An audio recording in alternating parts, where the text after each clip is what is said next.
यानंतर बातमी आहे तुम्हाला सावध करणारे। तुम्ही बाजारात विकत घेत असलेली वस्तू पाकिस्तानात बनलेली तर नाहीये ना, असा प्रश्न निर्माण झाला। याचं कारण पिंपरी चिंचवड शहरात फेरीवाले चक्क पाकिस्तानात तयार झालेली चादर विकत असल्याचा धक्कादायक प्रकार उघडकीला आलाय। पिंपरी चिंचवड मधील या गृहिणीच्या हातातली चादर पहा। तुम्ही म्हणाल चादरीसारखे चादर, त्यात काय वेगळं? ही चादर वेगळी ही आहे आणि तुम्हाला सावध करणारी ही आहे, कारण ही चादर थेट पाकिस्तानात तयार झाली आहे। पिंपरी चिंचवड मधील या महिलेनं मोरया गोसावी या मंदिराजवळच्या एका फेरीवाल्याकडून चादर विकत घेतली। चादर जेव्हा घरी आणली तेव्हा तिची नजर सहज त्याच्यावरील मॅन्युफॅक्चरिंग लेबलकडे गेली। या लेबलवर चक्क मेड इन पाकिस्तान लिहिलं होतं।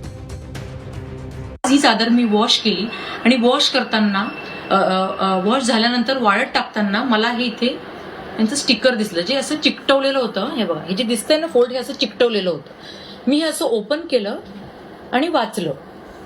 तुम्ही पण वाचा, दिसतंय मेड इन पाकिस्तान।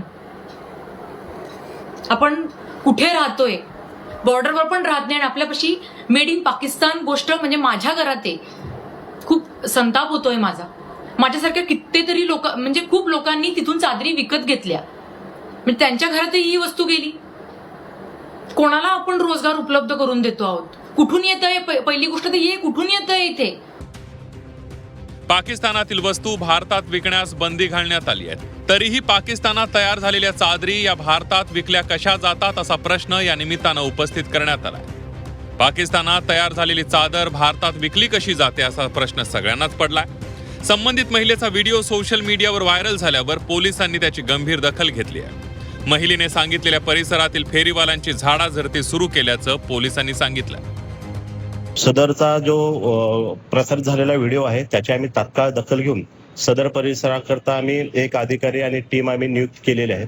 त्या माध्यमातून सदरच्या महिलेचा आम्ही शोध घेत आहोत। तसेच जे काही विक्री झालेलं साहित्य आहे ते कोणी विक्री केलेलं आहे त्या ठिकाणचे आम्ही सीसीटीव्ही फुटेज पडताळणी करत आहोत आणि सदरच्या बाबीकरता आम्ही महानगरपालिकेलाही पत्रव्यवहार करून अशा पथविक्रेत्यावर कारवाई करण्याकरता व त्यांना काही मदत लागल्यास पोलीस फोर्स आम्ही देण्याकरताही त्यांना पत्रव्यवहार करत आहोत।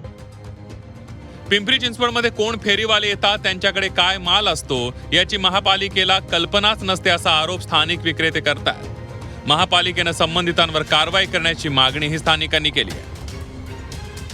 या परिसरात बऱ्याच ठिकाणचे फेरीवाले येऊन अशी पाकिस्तानची वगैरे चादर विकतात। उद्या बॉम्ब विकतील ते, तर ह्याची खबरदारी पिंपरी चिंचवड महानगरपालिका आणि पोलीस प्रशासनाने घ्यावी, एवढीच माझी इच्छा आहे।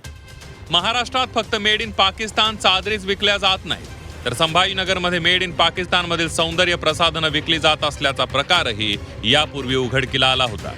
जर लपून छपून पाकिस्तानी माल महाराष्ट्रात येऊ शकतो, तर त्याआड देशविघातक साहित्यही महाराष्ट्रात येण्याची शक्यता नाकारता येत नाही। कैलास पुरी, झी 24 तास, पिंपरी चिंचवड।